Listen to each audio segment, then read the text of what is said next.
Assim como no Natal, neste dia nós não estamos seguindo a nossa série, estamos com um tema único para o dia. E no de hoje é a mudança de vida que Deus faz na vida do seu povo. Abra a sua Bíblia então na carta de Paulo aos Efésios, capítulo 4, a partir do versículo 17. Efésios 4, a partir do versículo 17. Ouça com atenção e acompanhe na sua Bíblia. Isto, portanto, digo, e no Senhor testifico, que não mais andeis como também andam os gentios, na vaidade dos seus próprios pensamentos, obscurecidos de entendimento, alheios à vida de Deus, por causa da ignorância em que vivem pela dureza do seu coração, os quais, tendo se tornado insensíveis, se entregam à dissolução para, com avidez, cometerem toda sorte de impureza. Mas não foi assim que aprendestes a Cristo, se é que de fato tendes ouvido e nele fostes instruídos, segundo é a verdade em Jesus, no sentido de que, quanto ao trato passado, vos despojeis do velho homem que se corrompe segundo as concupiscências do engano. E vos renovei no espírito do vosso entendimento, e vos revistais do novo homem, criado segundo Deus, em justiça e retidão procedente da verdade. Por isso, deixando a mentira, fale cada um a verdade com seu próximo, porque somos membros uns dos outros. Irai-vos e não pequeis, não se ponha o sol sobre a vossa ira, nem deis lugar ao diabo. Aquele que furtava, não furte mais, antes trabalhe fazendo com as próprias mãos o que é bom, para que tenha com que acudir ao necessitado. Não saia da vossa boca nenhuma palavra torpe, e sim unicamente a que for boa para edificação, conforme a necessidade, e assim transmita graça aos que ouvem. E não entristeçais o Espírito de Deus, no qual fostes selados para o dia da redenção. Longe de vós toda amargura e cólera e ira e gritaria e blasfêmias, e bem assim toda malícia. Antes, sede uns para com os outros benignos, compassivos, perdoando-vos uns aos outros, como também Deus, em Cristo, vos perdoou. Sede, pois, imitadores de Deus como filhos amados, e andai em amor, como também Cristo nos amou, e se entregou a si mesmo por nós, como oferta de sacrifício a Deus, em aroma suave. Vamos orar mais uma vez. Querido Deus, estamos diante da Tua palavra, necessitando da Tua santa instrução, e para isso nós suplicamos, rogamos ao Senhor que pela ação do Teu Santo Espírito, essa palavra seja aplicada aos nossos corações e assim a nossa vida seja transformada, fazendo-nos cada vez mais a imagem de Cristo Jesus, o nosso Senhor, em nome de quem nós oramos. Amém.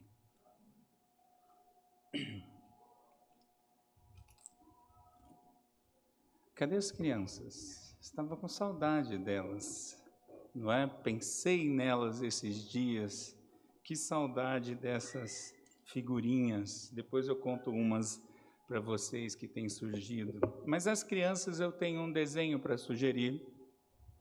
Vocês vão fazer um desenho duplo. Primeiro, de um lado da folha, você faz uma noiva com um vestido velho, sujo, rasgado, um vestido feio. E do outro lado da folha você faz essa noiva com um vestido lindo, bonito, novinho em folha. E por que isso, crianças? Porque a gente vai falar ao longo do sermão que quando Jesus nos alcança, nós devemos usar as roupas novas que Ele dá para nós, para vivermos com Ele. Não é roupa comum, tá, crianças? É uma roupa que vocês vão entender daqui a pouco. Mas aos juvenis, que eu também lembrei de vocês, hoje vocês vão fazer uma coisa e não vão me contar, a não ser que queiram, não é? Mas ao final eu quero que você pense qual roupa você ainda precisa trocar e trocar urgentemente. No final do sermão você vai entender. Quem não tem, meus irmãos, aqui uma roupa velha para ficar em casa? Que vontade de fazer igual o reverendo Mateus hoje de manhã e pedir confirmações, mas isso não é muito bom agora, né? Quem não tem aquela camiseta de torcida que tem anos, mas parece que ela está cada dia mais macia, aquele short velho que a mulher pede, joga fora esse negócio e o cara não joga. Aquela camisolinha de algodão, bem velhinha, mas que você gosta de usar. Quem não tem isso? Eu me lembrei de uma história de um amigo, que eu não vou falar quem é, e já antecipo que não é o reverendo Mateus. Foi na noite de núpcias, não é? Eles foram se trocar, aquele momento mágico que ia ter em seguida, e quando ele sai do banheiro, ele sai com o seu short velho do Flamengo. Aquele short que ele gosta muito, ele levou para a lua de mel, aquele short. E a mulher disse, aqui também, esse short. Por isso que eu digo, é o short do Flamengo, mas não é o reverendo Mateus. Mas imagine a cara dessa recém-esposa, vendo aquele raio daquele short velho na noite de núpcias. Agora, meus irmãos, embora a gente tenha isso, ou talvez você não tenha, mas a gente não usa essas roupas em celebrações, não é verdade? Ninguém usa essas coisas na noite de Natal, na noite da virada de ano. Aliás, essa coisa de roupas novas em datas específicas, para alguns vira até crendice, né? Para alguns, eles assumem como crendice. Tem que ser roupa dessa cor, roupa desse formato, roupa de não sei o quê. A gente não cai nessa tolice. Mas a gente gosta de uma roupa nova para uma celebração nova, com certeza, não é? Mas por que trocar essas roupas para irmos em público? Por que a gente não vai com aquela camisetinha puidinha? Porque, meus irmãos, ninguém quer ser visto mal vestido, porque isso é um tipo de sinal que aponta para uma vida largada, uma vida descuidada, uma vida descomprometida. Ninguém faz isso. Mas nessa noite, meus irmãos, eu estou falando isso porque nessa noite nós vamos falar de uma outra troca de roupa. A troca das velhas roupas do pecado pelas novas roupas das virtudes de Cristo. Nós vamos olhar isso ao longo desse texto. Mas, uma pequena introdução. A carta aos Efésios, ela tem basicamente duas partes. É dividida no meio, mais ou menos. Do capítulo 1 até o capítulo 3, Paulo fala da igreja e do plano da salvação. Paulo vai falar que Deus separou um povo para si. Usando o sermão da manhã, Deus tirou um povo da era da pedra para a era do espírito, do coração de pedra para o coração de carne. Isso pela obra de Cristo. Paulo usa os 3 primeiros capítulos para contar essa obra da salvação. E do capítulo 4 ao 6, Paulo aplica essa verdade para a vida de todo aquele que agora tem um coração de carne e não mais de pedra. Então, os últimos capítulos são aplicações para a vida. E no capítulo 4, Paulo começa dos versículos 1 a 16, falando da unidade deste povo. O Senhor alcança pessoas e põe todos eles em unidade e dá a essas pessoas dons para que esses dons sejam usados dentro dessa unidade para um serviço mútuo dos santos. Paulo está com essa grande tese em mente. Há um só povo que vive em unidade e um abençoando o outro. E aí, então, esse texto que nós lemos hoje, Paulo vai falar da santificação. Esse é o tema maior deste texto que nós vimos. Mas nós vamos ver essa santificação em 3 blocos. Em primeiro lugar, a santificação dos salvos. Se você foi salvo, agora você é um santo. Em segundo lugar, nós vamos ver como essa salvação é vista no dia a dia, vista no cotidiano comum. Como é que alguém sabe que aquela pessoa é uma pessoa santa, em santificação? E por último, nós vamos ver a capacitação que Deus nos dá pelo poder do Evangelho para que essa santificação aconteça. Nós vamos entender essa ordem. Então, até para ajudar as crianças, nós vamos ver santificação, obras e capacitação.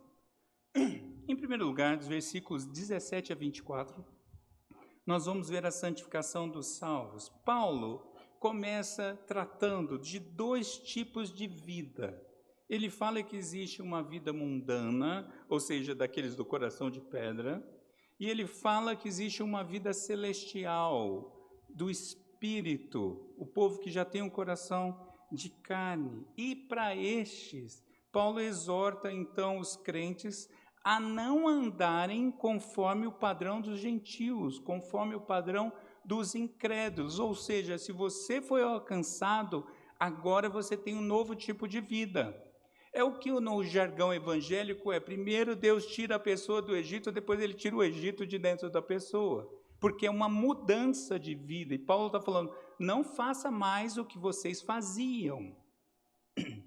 Essa é a tese de Paulo. Mas como é essa vida, então, que foi abandonada ou que deve ser abandonada? Como é a vida de um incrédulo?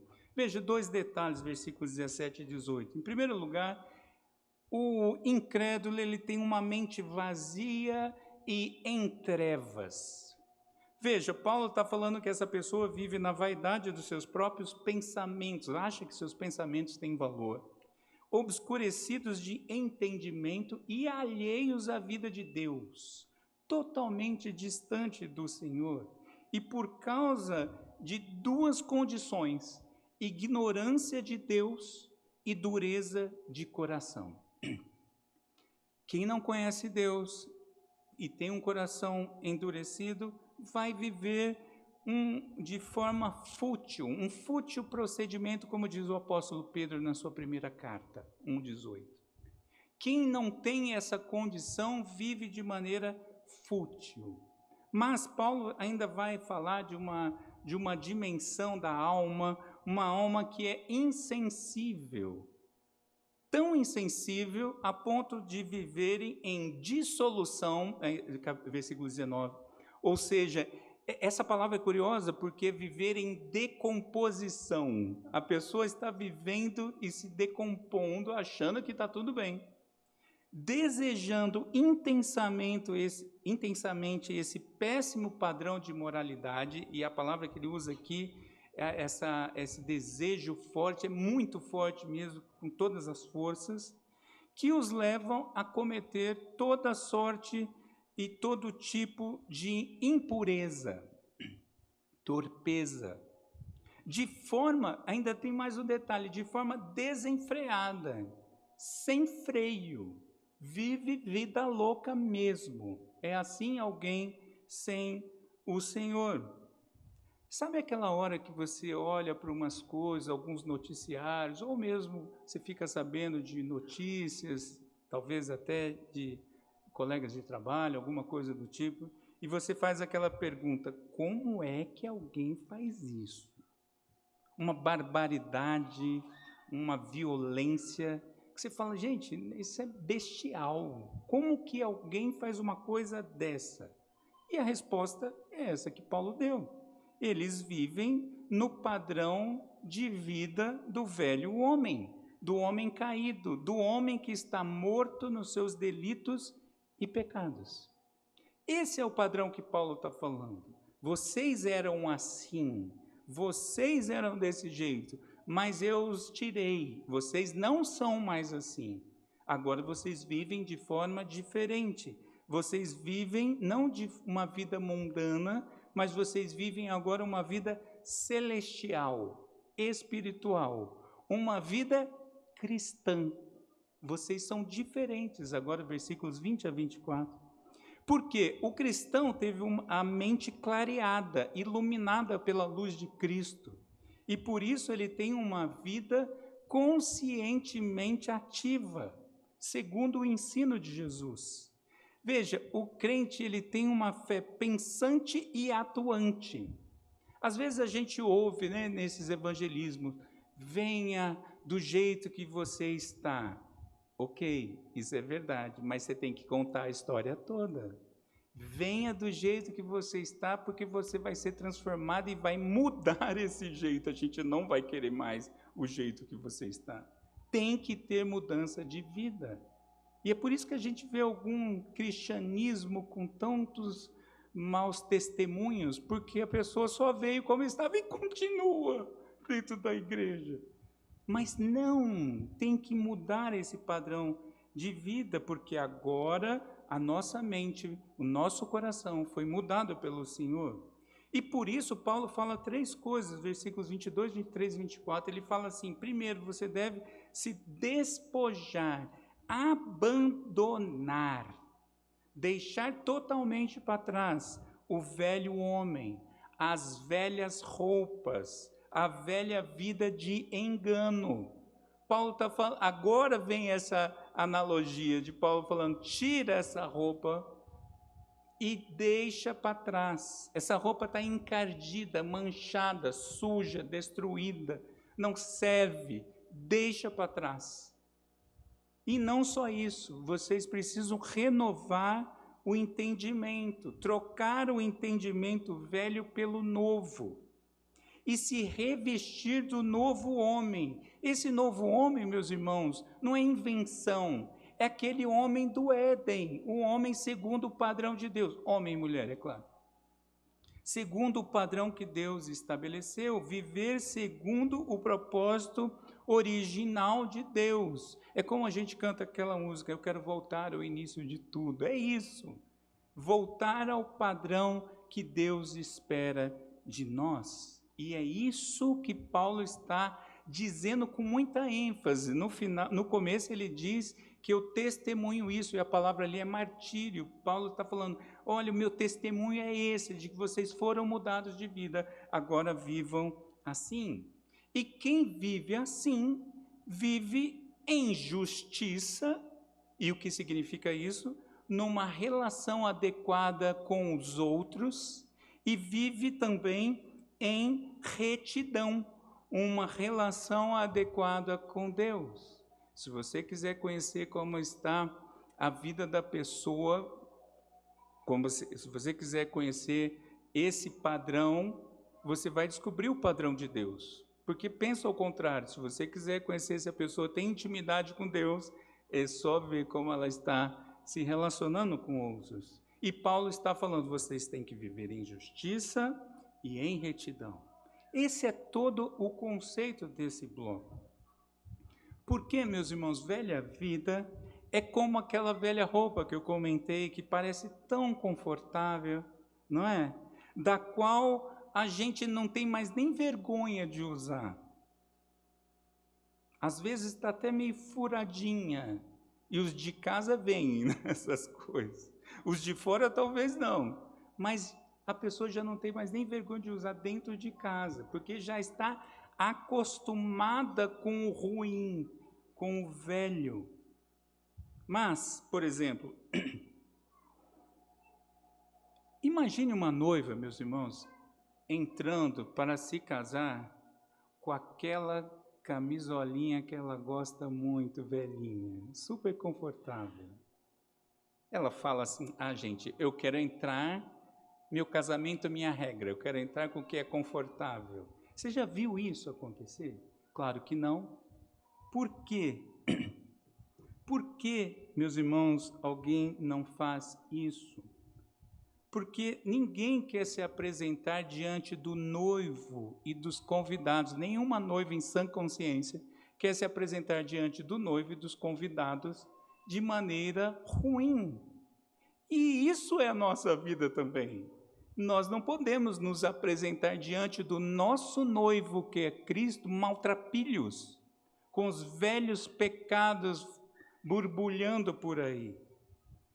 Então, meus irmãos, em primeiro lugar, nós temos que entender que nós temos esse trocar as roupas velhas pelas novas, tem um nome na Bíblia, chama santificação. Paulo está falando: santifique-se, abandone o velho e fique com o novo. Há um dever de viver uma vida em santificação. Quando Deus nos alcança, quando Deus nos salva, não da salvação marcada na eternidade passada, mas quando aquele momento em que o Senhor carimba a nossa salvação, nós nos tornamos santos. Porém, ainda temos que desenvolver a santificação, um padrão de vida condizente. Por quê? Porque o padrão é o próprio Deus. E o próprio Deus é o que nós cantamos? Santo, santo, santo. Toda vez que aparece alguma expressão tríplice no Antigo Testamento, é de absoluto. Deus é absolutamente santo. Meus irmãos, o nosso modelo é Cristo, que quando Ele voltar, Ele vai voltar se apresentando, reluzindo em sua própria glória. Lembra daquele sermão de Marcos do Monte da Transfiguração, que a roupa de Jesus ficou num branco mais alvo do que a neve, entendeu a expressão? Num branco reluzente, que chamou a atenção dos apóstolos. Aquilo era só uma amostra. Cristo vai voltar numa forma muito mais gloriosa. E o Espírito Santo está agindo em nós, nos transformando a nossa imagem caída na imagem de Jesus, na imago Dei. E nós estamos nesse processo de santificação. Eu gosto de dizer que a gente, quando é alcançado por Cristo, Ele põe uma plaquinha em nós que está escrito em obras. Ele está trabalhando na nossa vida. É isso que Cristo está fazendo. Ele está nos santificando. Porém, em segundo lugar, como a gente sabe que isso está acontecendo? Porque poderia ser uma coisa apenas invisível. Está acontecendo e tudo bem. Mas o Senhor deixa claríssimo que isso tem que ser visto por todos. Olha que curioso. Como são essas novas roupas? Como a pessoa sabe que eu troquei de roupa? Como ela sabe que eu deixei o velho pelo novo? E Paulo vai dar aqui 6 exemplos. Em primeiro lugar, versículo 25, continue acompanhando na sua Bíblia. Paulo vai dizer o quê? Quem está com a nova roupa fala a verdade, cumpre o 9º mandamento, abandona a mentira, abandona o padrão de Satanás, que é o pai da mentira, e agora passa a viver com o padrão de Cristo, que é a verdade. O novo convertido larga a mentira para trás e vive segundo Cristo, segundo a verdade. Por quê? E Paulo vai ficar reforçando essa ideia. Por causa da unidade do corpo de Cristo. Não dá para o corpo de Cristo se maltratar. Às vezes a pessoa fala assim, fulano pecou, mas não foi contra mim, não me alcança. Querido, você está num corpo só. Eu passei a conhecer um pouquinho melhor sobre isso, porque eu fiquei 8 dias dentro do hospital acompanhando minha mãe, 5 dias de UTI. Como eu aprendi, meus irmãos, nesse dia. Qualquer movimento mexe no resto do corpo. A pressão está alta, dá um remedinho para a pressão. Daqui a pouco mexe regula tal coisa. É uma loucura. Por que, meus irmãos, a gente fala a verdade? Obviamente para a glória do nosso Senhor, mas porque faz mal para o corpo. Em segundo lugar, Paulo vai dizer, versículos 26 e 27, nós devemos desejar, buscar, lutar pela santa justiça de Deus. Nós devemos fazer isso, nós devemos odiar o pecado. Porém, cuidado. Cuidado, porque a ira e a justiça humana são corrompidas e pecaminosas. A nossa justiça é falha, meus irmãos. A de Deus é santa. A ira de Deus é um Deus irado. Se você não sabia disso, fique sabendo. Deus é um Deus irado, porém a ira dele é santa. A nossa não, e Paulo fala, olha, toma cuidado. Porque a ira injusta, ela traz danos aos outros. E é por isso que Paulo está falando assim, os pecados que nós promovemos e os pecados que são promovidos contra nós devem ser tratados rapidamente, o quanto antes que o sol se ponha. É essa a noção de velocidade.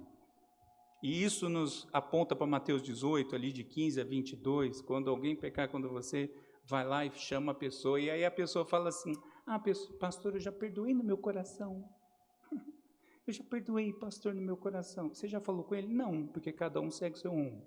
Deixa eu te dizer uma coisa. Quando você perdoa no seu coração, mas não foi lá resgatar o irmão, antes tinha um pecador, agora tem dois. Porque é uma ordem buscar o pecador.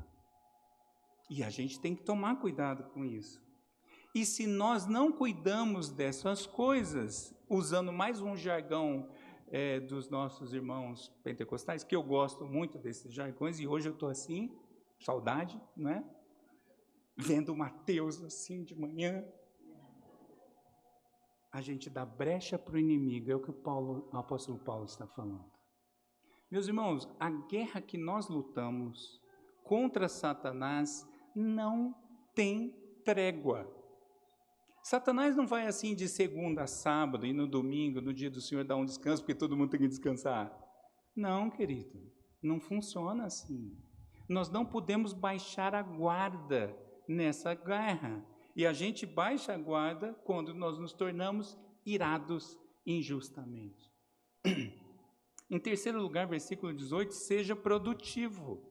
Não quebre o 8º mandamento furtando outros.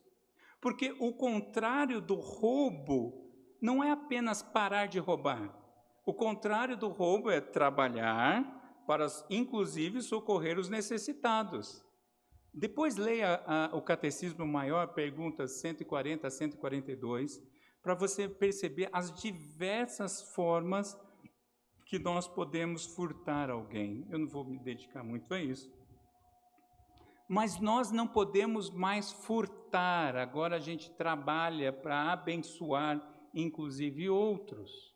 É mais ou menos assim, eu vou dar um exemplo apenas de mudança. Aquele que acredita no jeitinho brasileiro, que passe a viver pela infalível lei do Senhor, e assim sempre faça o que é certo, inclusive acudindo o necessitado. O brasileiro rouba continuamente, porque acredita nesse maldito conceito do jeitinho brasileiro. Porque jeitinho brasileiro nada mais é do que se dar bem em cima de alguém. Percebe, meus irmãos, que nós não podemos mais viver conforme o mundo, porque Paulo está trazendo a doutrina do trabalho, que eu também não posso me dedicar muito aqui, mas a ideia geral é produzir o máximo para o seu bem pessoal, sem sombra de dúvida, para suprir as suas necessidades, mas também para socorrer o próximo. E não para ficar multimilionário, para entrar na Forbes como os 10 mais ricos do mundo. Não, é produzir ao máximo sim, para usufruir e para abençoar o outro. E Paulo estava falando sobre isso, e a gente lembra do exemplo de Zaqueu, Lucas 19, 8, 9, para que eu não erre. Zaqueu levantou-se e disse ao Senhor, olha, Senhor, eu estou dando a metade dos meus bens aos pobres, e se alguém extorquir alguma coisa, devolverei 4 vezes mais. Jesus lhe disse, houve salvação nesta casa. Houve salvação porque ele deu aos pobres? Não! Houve salvação porque está explicitado a mudança de coração. Zaqueu roubava impostos, roubava sei lá o quê. E agora ele se deparou com Cristo e ele fala, não vou viver mais assim. Se aparecer alguém que eu dei prejuízo, eu vou restituir. Essa é a vida do crente. Em quarto lugar, seja abençoador, versículo 29. Uma boca pura, santa, limpa, e a ideia aqui é de uma boca que não espalha podridão. Eu também diria nos dias de hoje, digo eu, que isso se aplica às pessoas para que tenham dedos santos diante do teclado, porque tem muita maldade em dedos, infelizmente, de crentes nas redes sociais, por exemplo. Mas isso significa abandonar, sem sombra de dúvida, o palavreado impuro, como, por exemplo, para palavrões, xingamentos, maledicência, um azedume, esse tipo de coisa, e transformar a boca num instrumento da graça de Deus. Aquele que era maldizente, agora a sua boca é abençoadora, porque ela visa a edificação de quem? Do próximo. Nós vivemos nessa relação. E a nossa boca fala de acordo com o que estiver sendo tratado, não fala a mais, mas fala segundo o que está sendo tratado, ou seja, palavras adequadas para cada situação e contexto. Não é bom conversar com alguém que tem uma palavra santa? Eu tive um pastor, ele está vivo ainda, já está jubilado, a Ranusa conhece, por exemplo, um de cabelo bem branquinho.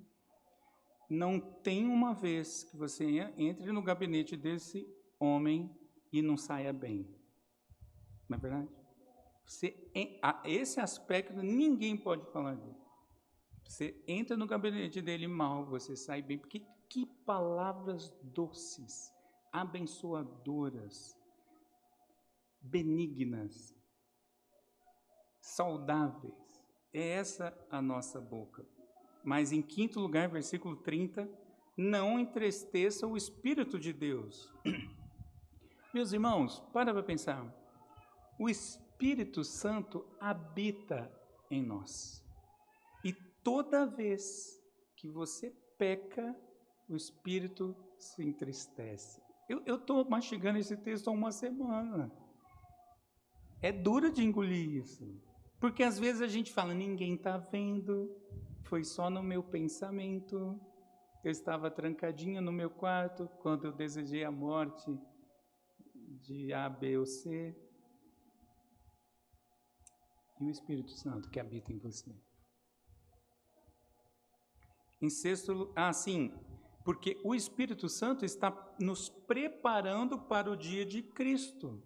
O Espírito Santo está fazendo um trabalho, está trabalhando continuamente na nossa vida, e a sua alegria, eu digo, é que é ver quando nós estivermos na presença de Cristo, adorando perfeitamente a Deus Pai na mediação de Cristo. É isso que o Espírito está fazendo.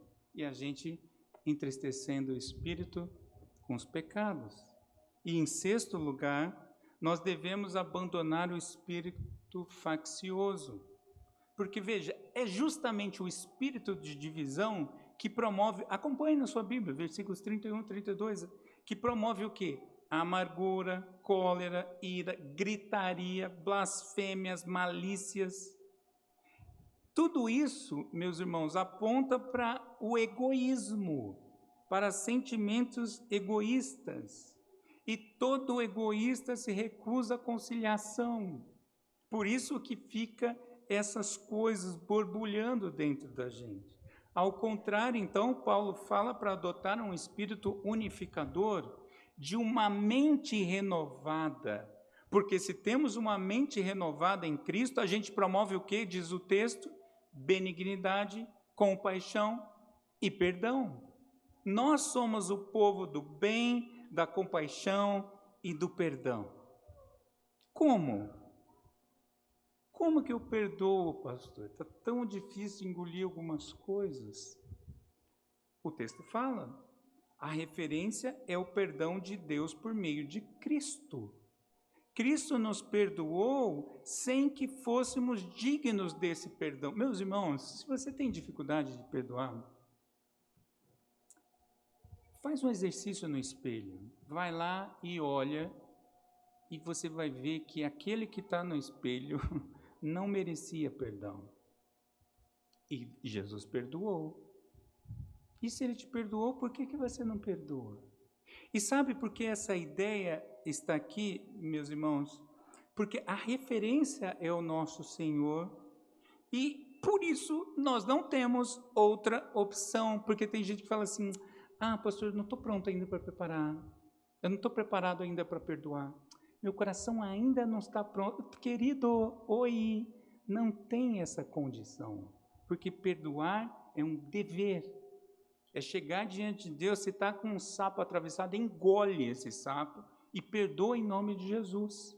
Porque é isso que nós devemos fazer. Eu sempre me lembro de um exemplo, eu gosto de citar esse exemplo. Seu Geraldo, ele já faleceu. O seu Geraldo faleceu, ele ia fazer 102 anos. Eu fui no aniversário de 100 dele, foi um festão. E eu conversando com o seu Geraldo um dia, e o seu Geraldo, e eu não sei por que chegou esse assunto, e o seu Geraldo me contou a história de uma irmã, ele já estava no 100, meus irmãos.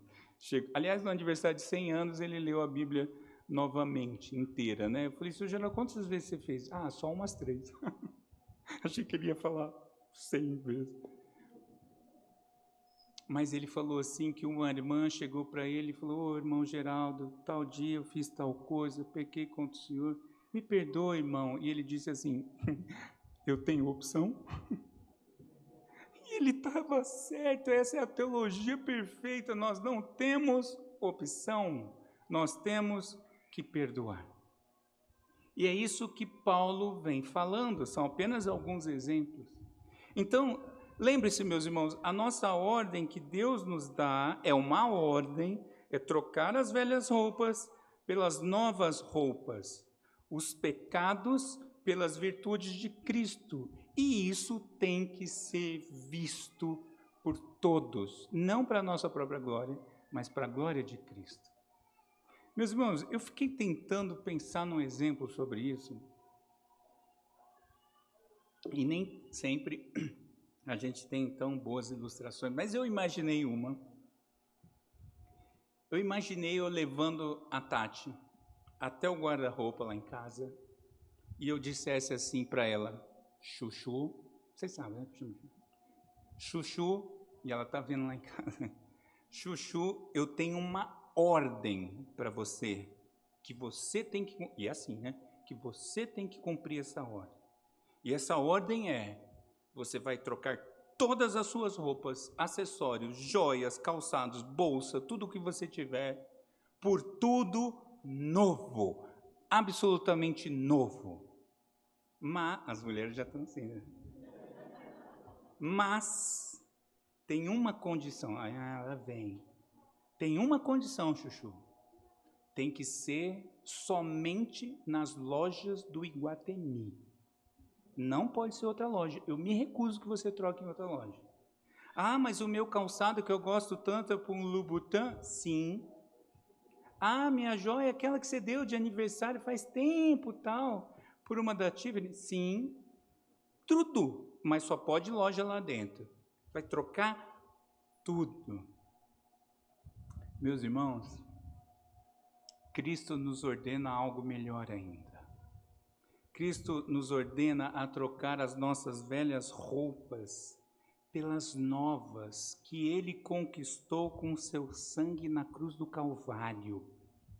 Meus irmãos, trocar os velhos pecados que envergonham o Senhor pelas virtudes do seu reino, que glorificam o Pai.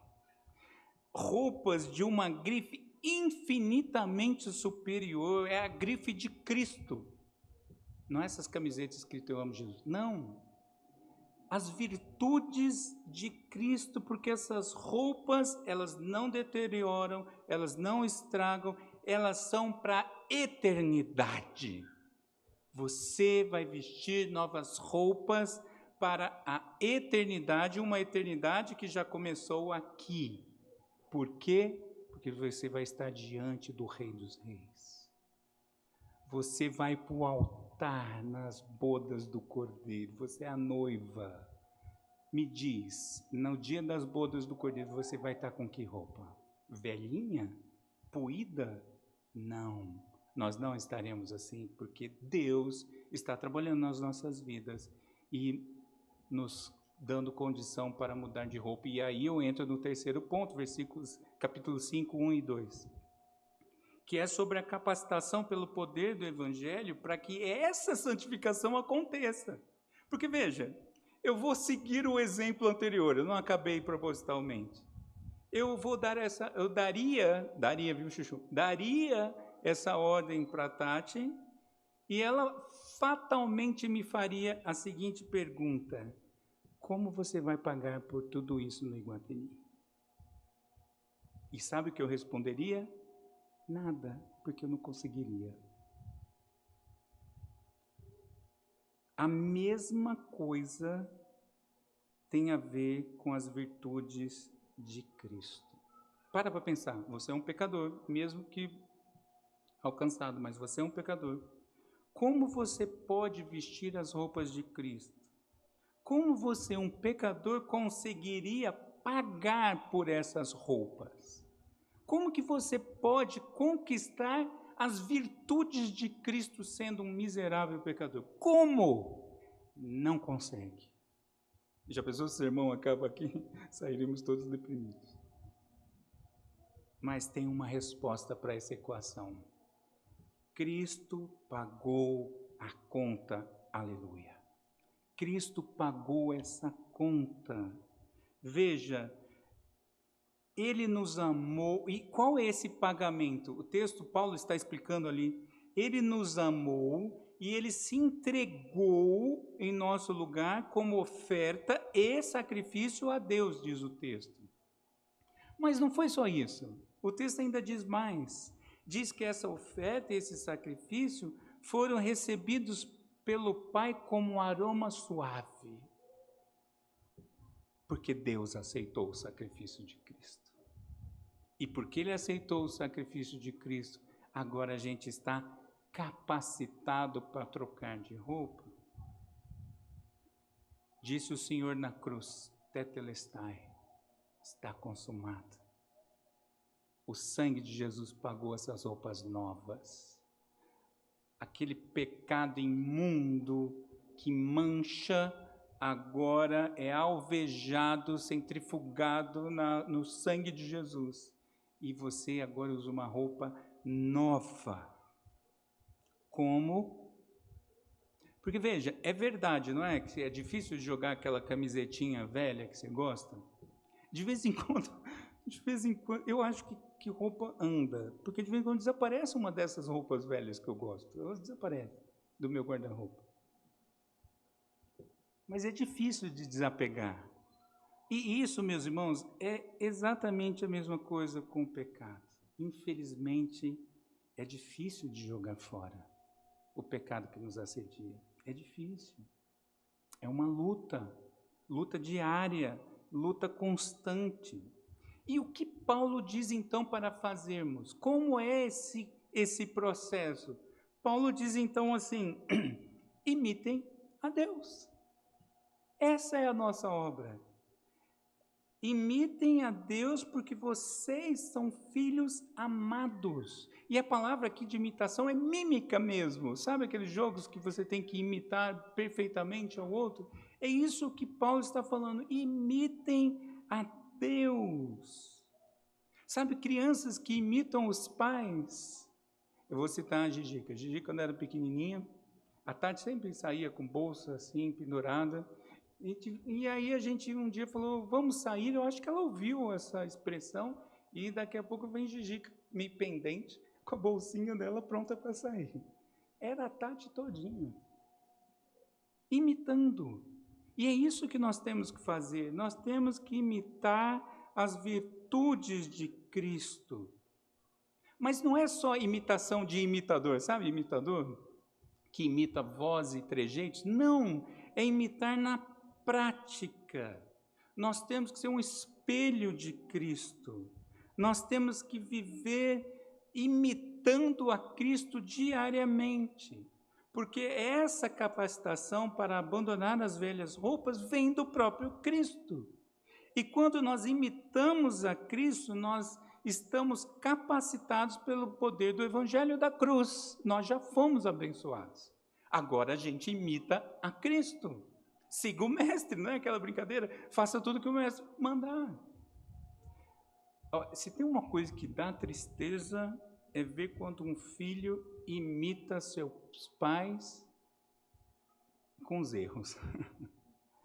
Olha, se tem uma coisa que é difícil de ver, e às vezes eu vejo lá no colégio da minha filha, Criança pequenininha xingando com palavrões bem elaborados. Às vezes eu descubro até palavrões que eu não conhecia, palavrões modernos.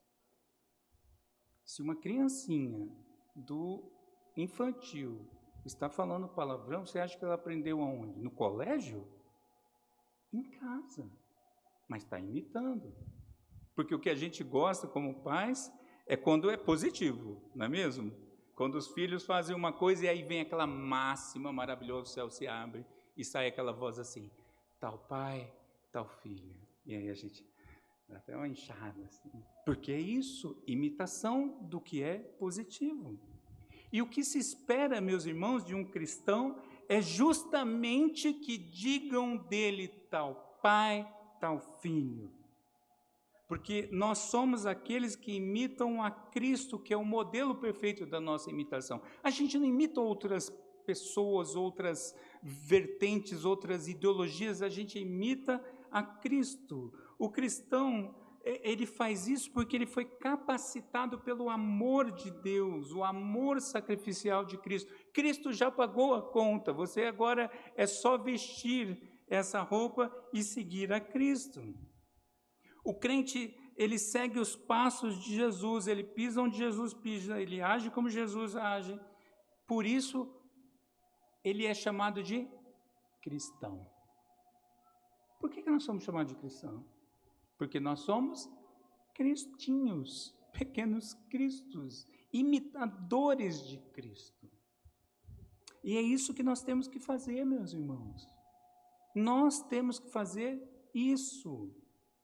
E é assim que o cristão ama. É o primeiro fruto do Espírito, o reverendo Mateus citou de manhã. E a gente ama com amor sacrificial, porque dói mesmo, dói tirar a velha roupa. Mas é bom vestir a nova. Porque a gente faz isso também não é só por nós, é porque a gente tem o outro em maior conta. Eu faço parte de uma unidade. E a gente faz isso. E eu digo mais, eu digo que nós também devemos imitar os mais firmes, os mais experientes na fé. Sim, é possível fazer isso. É possível olhar para aquele casal e falar assim, cara, quando eu for casar, eu quero ser igual a eles, porque é um casal que dá um excelente testemunho. Nós não estamos falando de perfeição, porque a gente não é perfeito, o nosso padrão é perfeito, mas a nossa imita. O que imita nunca faz uma imitação perfeita, já percebeu? Sempre tem uma coisa, é óbvio, ele não é o mesmo. Mas nós temos Cristo como modelo e temos exemplos, multidão de irmãos nos ajudando, e ainda te digo, isso passa pelo ponto de você dever falar, seja meu imitador como eu sou de Cristo. Essa foi uma das frases mais duras de eu engolir na minha conversão, logo depois da minha conversão, porque eu vim de um contexto bem ruim, inclusive religioso, e eu falava, esse Paulo é abusado, né? Ser de meu imitador. Depois eu fui entender, sim, a conexão, seja meu imitador, porque eu sou imitador de Cristo. Às vezes a gente não vê Cristo, mas a gente vê os irmãos refletindo Cristo. E você precisa ser um reflexo de Cristo. Percebe, meus irmãos, como é esse o padrão que o Senhor estabeleceu? E você pode fazer isso, porque Deus te amou primeiro. E já te capacitou. Ele não vai fazer, ele já fez. Ele já amou. Ele já morreu na cruz. Ele já derramou seu sangue. Ele já está no céu trabalhando para nos buscar. Então você pode, em Cristo. Meus irmãos, hoje a vitrine da grife de Cristo foi aberta. Mais uma vez, todo domingo acontece isso.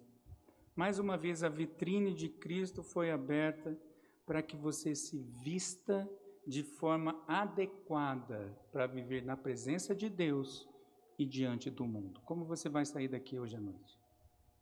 Com velhas roupas? Não.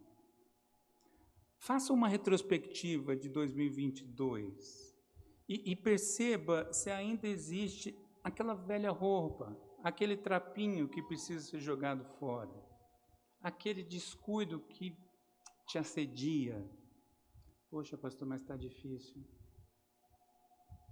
Eu estou tentando, pastor. Eu estou lutando. Aliás, pastor, eu estou cansado de tentar jogar aquela peça específica. Então, ouça o que Jesus diz para você. Venham a mim todos que estão cansados e sobrecarregados, e eu lhes darei descanso.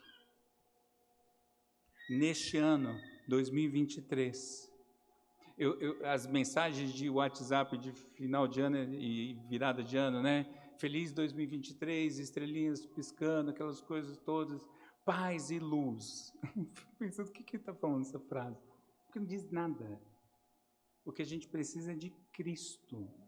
Mas veja, neste ano que se inicia, é tão bom começar o primeiro dia do ano sendo lembrados do descanso em Jesus. É ou não é verdade? Não é bom saber que nós podemos sair daqui descansados em Jesus? E descansados nele, nós teremos forças para trocar de roupas, abandonando as velhas roupas que envergonham a Cristo, pelas novas roupas que glorificam o Senhor. Vamos trocar de roupas? Vamos orar. Senhor Deus, essa instrução ela é válida para todo dia, sem sombra de dúvida, mas ela é muito importante também neste primeiro dia do ano, que temos um ano inteiro ainda pela frente, segundo o Teu querer. Ó Deus, as nossas vestes ainda estão, algumas, às vezes aparecem rasgadas, sujas, às vezes surge uma nódoa, uma marca. Ó Senhor, nos capacita a trocar pelas novas roupas de Cristo. E assim nós reluziremos a Tua glória neste mundo caído. E nos dá, Senhor, que sejamos verdadeiramente cristãos, imitadores de Cristo.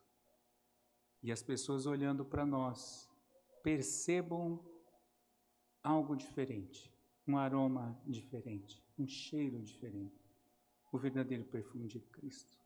E no nome dele nós oramos. Amém. Vamos pôr em pé.